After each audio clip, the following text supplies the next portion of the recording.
Hello, everybody. This is Max Cavalera. Go ahead and die. Soulfly, Cavalera Conspiracy, Killer BQ. You listen to the Brutally Delicious podcast.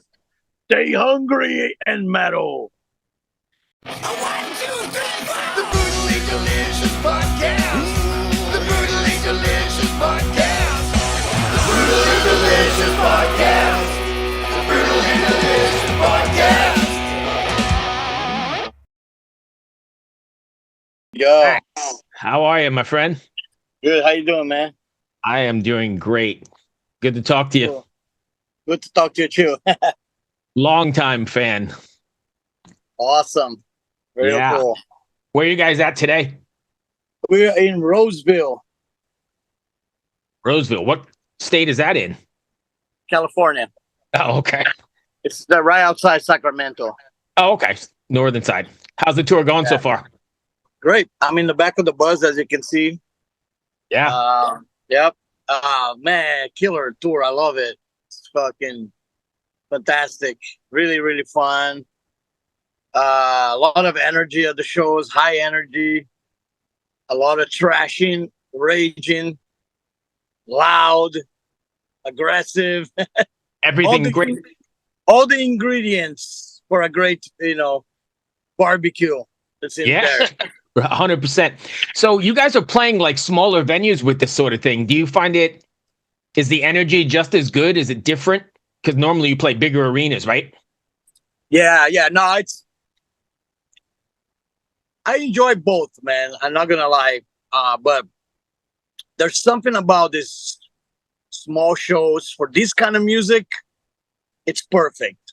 I almost think that this kind of music wouldn't even really work on a big setting. It's too raw. It's too Right. gnarly. And when Kind you of do back it to the roots, right? it's back to like it reminds me of my early tours. Right. The early Sepultura tours of the '89 era, which is like crowds, right? No barricades, you can touch people, and Right. yeah, and it's so fun, man. So fun for Hot me. and sweaty. Since I've done everything, like going back to the roots, it's like, yeah, it's a challenge, but it's an amazing feeling. That's great. And what's it like touring with your son? Oh, that's also great. That's an old dream, like I get to fulfill that dream.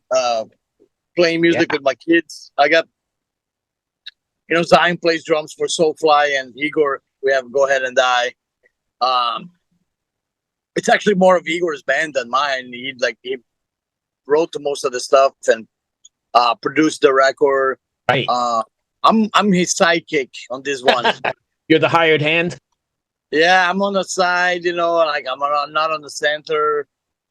Takes a lot of the pressure out. Like I want to let him do his thing. Like you talk more to the crowd. I'm just Right. gonna play guitar and trash and headbang, and Right. which is a new thing for me.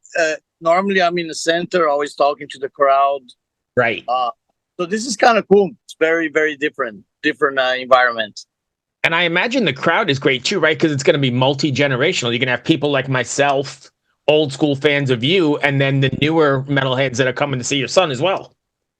Oh yeah, that happens a lot. You get all the the guys that grew up my age. It's funny. This is like a third generation, because on Soulfly we hit second generation, which was a father was a Sepultura fan, the son was more of a Soulfly fan. Right. Now this is a third generation where it's like a young kid. It's being brought to the show because of Go Ahead and Die itself, and it's Right. connected with the underground, with all the bands that we play, like Body Box and 200 Stab Wounds and all that stuff. So it's great. It's a trip, man. 3 generations just to see that right in front of your eyes. Yeah, it's killer, man. I don't know like how to explain, but it just feels different. We do meet and greets after the show, and I can feel the excitement. We are creating something new here, and it's from the ground up, which is amazing. Did you ever imagine you'd still be playing shows and playing this aggressive music this far along in your career? Because we're not young anymore, right? That's right. I embrace getting old myself. I actually not one of those guys that complain. I embrace like the scars, the gray hair. Right. Embrace it. There's a lot of wisdom you carry. A lot of it took a lot to get here. A lot to even survive, right? Yeah, and that's great, man. And I think that's cool. Like instead of trying, like it's almost like you wear as a badge of honor. Right. That you have the right to be here because you survived. We survived grunge, man. We survived hair metal. We survive all those things, and we're still here. Right. And I'm still doing what I love, which is play fast music. That's in my blood. Yeah. That's great. So, Unhealthy Mechanisms, what's been the response to it so far? Pretty good? Really good. Actually, like, I think the record itself, I like it more than the first one. I think it's more mature. Right. More complete kind of a record. We played the whole record every night. Oh, that's great. Yeah. So it's the whole second record, and then a couple songs from the first record. We're also doing a cover with Body Box. We do Ministry, New World Order. Oh, wow. Yeah, which is really fun. Hopefully get to record that. That would have been really cool because it just came out fantastic. We just made a metal punk version of it, kind of took the industrial element out and we show it as a metal punk song stripped down to its raw form. And that's killer. And like I think that the record itself, there's many cool things. Like Druggle Cop is one of the highlights of the night. I actually come out dressed like a sheriff. I got my sheriff shirt. I got my hat. Yeah. It's have a little fun with it, and then the rest of the set is just pure, just plug in and go, man. Like the old way of making rock and roll. The Black Sabbath way, the Van Halen way. You plug in and it's all live. You're not. No gimmicks, man. It's touch and go, man. Plug in and you're on. You're off running. That could be dangerous too, though, right? Because it could not go as planned. Well, that's part of the excitement, though. It's sometimes we're so fast that I don't think we're in sync with the drummer. Like it's falling off the rip, Right. I'm trying to keep up. The drummers keep, the rip is going fast but somehow we make it work. It's part of the fun. That's nice. When you guys were writing this record, how much of it were you involved with, or was it mostly your son and then you came along after? Yeah, I mean, I worked with him on the riffs. That was most of my contribution was riffing with him because that's where we bonded. It's sitting down and exchanging riffs with each other, and then like he wrote a lot of the lyrics. He came up with the subject of mental health for the whole record. I think it's really important and really a cool subject to touch. And then a lot of the recording was really live recording too, like first takes. Oh, really? Yeah, I wanted to explore that thing about your first instinct, the best one, and you record it. You don't think twice. Yeah, I've always heard from people that a lot of times they do all these other overdubs and punch-ins and all this other bullshit, and then they go, you know what? I fucked it up. I should have stayed with the original because that was the one, the inspired one. Yeah, I mean, I think when you listen to albums like Van Halen's first record, that's what I feel like. Like it was. Yeah, I feel like that was a lot of first instinct stuff. Like it's there. You don't need to keep thinking. You don't need to change much. So that was a lot of that involved in this album. Like a lot of my vocal takes were like, I just went once, and the guy's like, "You want to redo it?" Nope, no, I'm good. It makes it more real, though, right? It's imperfect, but real. You know, it keeps And it organic. real, organic, and there's something cool about that. Don't second guess yourself, because you're right. Sometimes you can fuck shit up. You can like something that's really cool. You might ruin it by overthinking and keep trying to, like the first idea is generally the best one. So just roll with that, So I got to ask you a question not related to the band. Van Halen, you mentioned. Sammy Hagar or David Lee Roth? Where are you? I like both, but I prefer Roth from the right. He's a unique individual. The craziness, and I think the material also. The first 5 albums, those are sacred. Yeah, I mean, there's nothing like Fair Warning and Women and Children First. My God, those are good. Yeah. But I always thought Eddie was an amazing songwriter. Yes. And I love a lot of the songs that Sammy sang too. Oh yeah. There's a bunch of great stuff, right now. That song right now is amazing. That whole record, 5150, I love. Yeah. But you put me on a spot, ask which one I like better. Yeah, it's gotta be Dave. Diamond Dave, baby. So when you guys were writing, were you guys all together? In the old school sense of bouncing things off each other, or were you sending stuff back and forth via like email or whatever? No, so me and Eagle wrote the whole record ourselves first, and we made demos of it. They're like 4-track kind of demos, and then we got Johnny play drums, and it was really funny because it was originally written in Drum Machine, where you can go 220 BPM without breaking a sweat. It's easy. But then you tell him to play that shit, he was like, "I can't go that fast. That's a machine." Right. It's like, well, for every night, right? Do the best you can to try to match the machine, But yeah, he did, man. He did great. I think the once we got to the studio and we start grabbing the demo songs and turn them into real songs, then you kind of play it live, everybody together in the room, just going for it, I think that's the best way to do it, and I think it comes across more. We said organic already, but I think it comes across more real and organic, right? You listen to bands from the old days, like from our days, they used to do it that way, in a room and bouncing shit off each other, and it kind of moves and grooves and grows, as opposed to sending stuff back and forth where there's no interaction.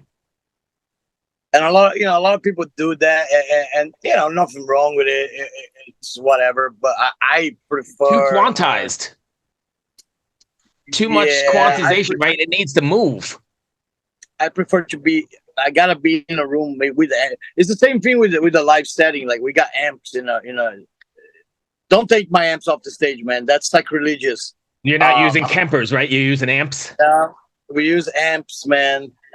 I don't want to go into that sci-fi world, I'm happy with my caveman world. Right. But I mean, honestly, if it works, why change it? Yeah, and that's exactly the point. Is like, to me, the way Black Sabbath was playing, AC/DC, and then Motorhead. Motorhead's a big one. Yeah. It's all really about the moment and the energy. We're not Pink Floyd, and we're not Rush, and we're not gonna be like that. We're not trying to sound perfect. We want to sound exciting. So we choose the energy over being too technically perfect.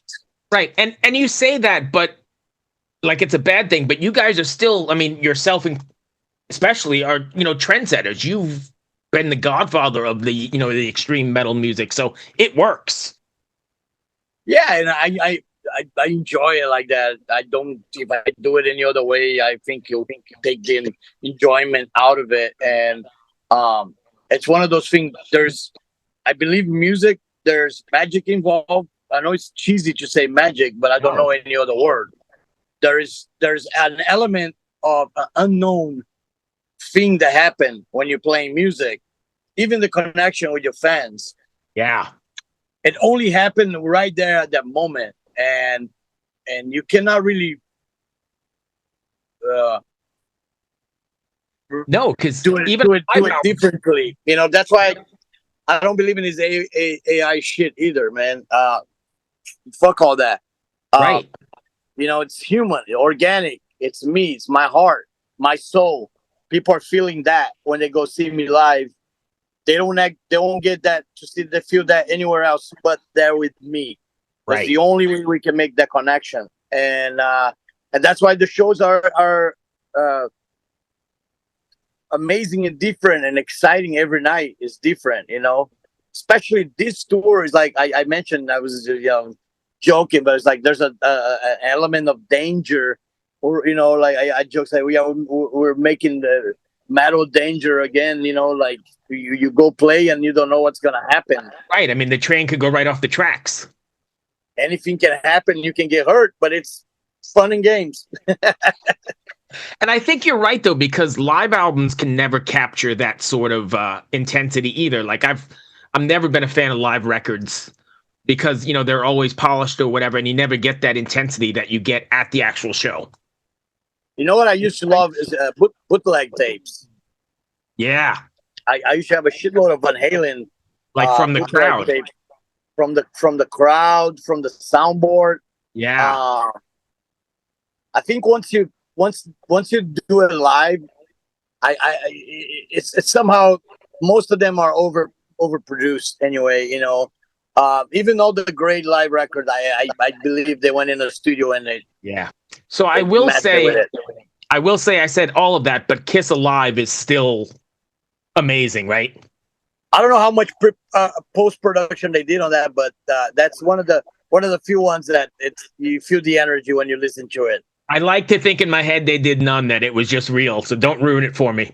Yeah, but like I say, the bootlegs though, like that was the real thing. Like I had the many old Van Halen bootlegs, and I remember listening to it and it sounded like crap. Sounds horrible, but you love the band so much that you don't care about the quality. You care about what's that giving it to you. The emotion you're getting from that tape.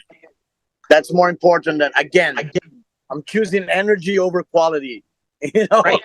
But you even in those bootlegs, you even hear the crowd, right? You hear everything, like the people singing next to you, and everybody screaming, and you get that whole thing. You're there. I remember my mother walking in the room, and she goes, "What are you listening to? This sounds horrible.